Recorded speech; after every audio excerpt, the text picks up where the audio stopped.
Carry On Ellis.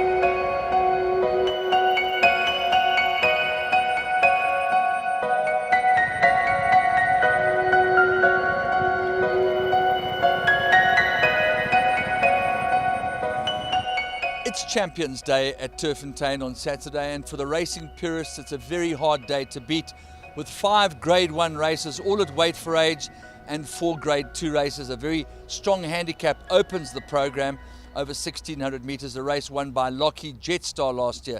But it is a day that will be very emotional and very important for Sean Tarry, a young man with great aspirations of being the champion trainer, and he's a country mile ahead of his nearest rival at this moment in time. And Saturday may well put one hand on the trophy for Sean Tarry, who we caught up with sitting on the edge of a very exciting time with SIREN'S Call, destined to become the 3rd triple TIARA winner after Igugu and Cherry on the top have done that.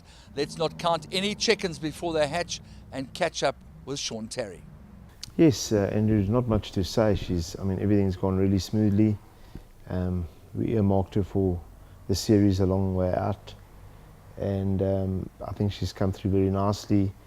In terms of each run, we didn't have setbacks, we didn't have interruptions, so I think we've got quite a solid base going into this race, and we're just hoping that the change of season and allergies, etc., don't come and fiddle with our preparation, but it's gone smoothly. You know, there's certain horses that stick out in the morning, the imposing ones, the White Line Fevers, or maybe Pomodoro. There are lots of them, but she's not one of them. She's just a little filly with a snip on her nose that goes about her business, but she's got this never say die attitude when she gets into a race. Yeah, and actually on the track, Andrew, she pumps herself up quite nicely in that when she does her fast work, she looks quite impressive, even though she caught us napping first time out. We thought 6 furlong would be too short, but she does pump herself up for her work, and she does a bit at home, so she does catch your eye at times in the mornings. In a way, it's a situation very similar to Pablo Zita and Horse Chestnut, where Horse Chestnut grabbed all the limelight, but Pablo Zita was beating all the other horses by a country mile. You've got Majmu in the same crop of 3-year-olds, and at the end of the day, you don't have to take her on this time. You are the horse that's running for this triple tiara. We did meet once, and we got well beaten. It was over 1400, but yeah, Majmu is a star, and I'd rather have her in another race. Obviously, you've got a little bit of backup power from a filly that's not exactly overexposed in Epsom Downs. Yeah, and it was more the case of she always seemed to be an Oaks filly, and she won the Oaks trial. She is out at the weights, but where to with her? She gets one crack at it, and she must take her chances, and we can regroup after that. But as tough as it's going to be for her, she needs to take her chances. Everything gone well with her? Very smoothly. Onto the Derby, you've got a horse that won with absolute contempt last time out, and he's a horse that's really showing himself to be a more than average type of horse in Legal Eagle. Yeah, Legal Eagle has been progressive. From day one, when we stepped him out in a 1200, we felt he was a very nice horse, and Pierre came back and said that the horse needed gelding, and between Derek and I, we agreed to geld him early. And we gave him a bit of time, always knowing that he was a quality horse. He came through his maiden very comfortably, impressively in fact. But I think his third run was very eye-catching. We were drawn very wide at Val, so we said it's a prep for the Derby trial, just drop him out. And from last, he basically mowed the field down and just couldn't get to the leader, ran a cracking second, and it set up to be a perfect prep for the Derby trial, and he came through that with flying colours. Is it possible to make any comparisons between him and the brilliance of a Group 1 winner in French Navy? They have worked together a few times, and there's not a lot in it. Having said that, French Navy is not a good workhorse, and he reserves his best for race day. But I mean, it's hard to judge where we are with Legal Eagle. He's only had 4 starts. He's won 2 of them. A prep, he flew up for second, and he finds himself in the Derby. So, you know, there's a lot of improvement to come, and let's see what happens. I must admit, looking at French Navy's work yesterday morning, he came from probably about the mile, the 7 furlong marker, but he finished it off very, very well. And even though you say he's not a good track horse, his work looked smooth, it looked elastic, it looked like he was really economical with his action. Yes, when I say he's not a good workhorse, he's not a horse that you would put against your top workers and see how he works and gauge your expectation on how well he worked or what he beat in work. He moves well and he finishes off his work well, but he goes when he wants to go. So don't bustle him, don't ask him to be a morning glory. He's not. He's businesslike, he works well enough, but he definitely does reserve another gear for race day. Having the opportunity to do these sometimes menial interviews for understarters orders, I remember very, very clearly you making it a point that you were going to test him against older horses earlier on in his career to see whether you were going to be a live wire, and it's a master plan come together, I have to say.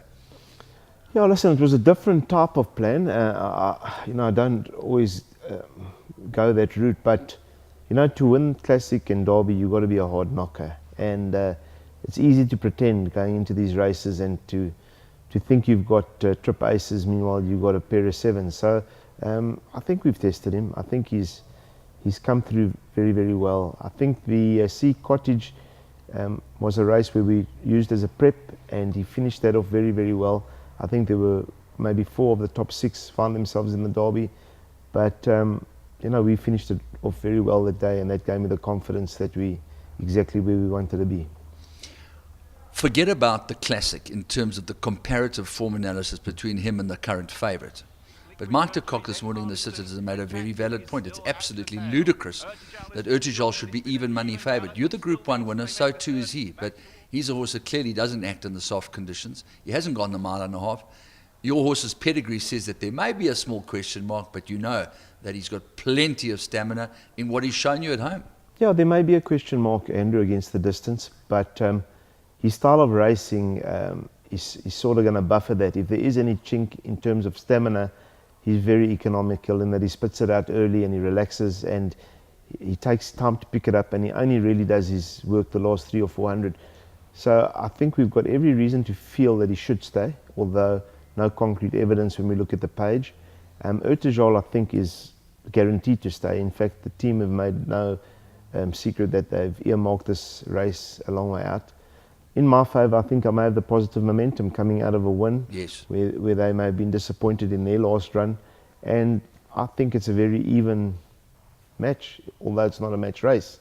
I think there are pros and cons on both Urtejol and French Navy. With Deputy Judd, it's been a work in progress. From the first time this horse raced, it's been a horse that has not been 100% sound. And we've been working on him to get him there. He's had a few niggles, and he's been improving all the while, funny enough, with racing and treatment. And there's a whole lot of people that need to be thanked for that, and they know who they are, and I'm very grateful to them. But this is the first time in his entire career that I can say he's going to be coming into a race 100% sound. His work has been phenomenal.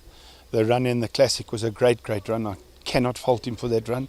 I've always maintained he's going to be a horse who's looking for the Derby. I looked in the computer form the other day and I saw question mark distance. Well, those clowns need to wake up. His mother won from 1,800 to 2,600 metres. So where do these wizards find their wisdom from to say that they're worried about whether he'll stay or not? They should let the trainers do the training, and they should stick to printing. People must remember we came from a very deep draw. We were up front with Urtejol the whole way. All the horses that were up front went out the back door, and he's the only horse that stayed in there. So that in itself shows everyone that was a run from the top draw. Even as far back as the Guineas, you were singing the praises of a horse called Amsterdam that you've now managed to acquire, and you've beat the Hong Kong guys to it for whatever reason. It's not important. The fact of the matter is he's now in your care in Adrian van Vuuren's silks. Yes, Andrew, you know, it's always good to have another string to the bow. He's a horse, I think that in a year's time you're going to only see the best of this horse, albeit that he beat us home in the Classic. I think he's going to mature and develop into an amazing horse next year, and hopefully he could be a July handicap horse for us in the future. I don't know much of him as a trainer's point of view, but I know what I've seen of him, and I've been watching him from the first day that he won his maiden. And I'm very, very happy to have him in the team of Adrian van Vuuren, and let's hope that he runs a big one for us. The gallop that I was privileged enough to have something to do with in terms of the filming was absolutely mind-boggling. I mean, I got a nice gallop of him this morning just doing his pace work on the beach, but that was a sign of a horse that's got a most beautiful action and a terrific temperament. Oh yes, Andrew, he covers a lot of ground. He's got a very, very big action. I have the same gallop on YouTube. I'm very impressed with this horse. Andrew, I wouldn't have gone after him if I wasn't. And I truly think that he's a decent sort and he's going to do big things in the future. But kudos to Paul Peter and his whole team. They've looked after this horse, and he was their baby, and they've sent him to me in absolutely perfect nick. So well done to them, and I'm sorry for them, and for them I hope it wins for them, because Paulie thought he really could win this race, and they're nice people.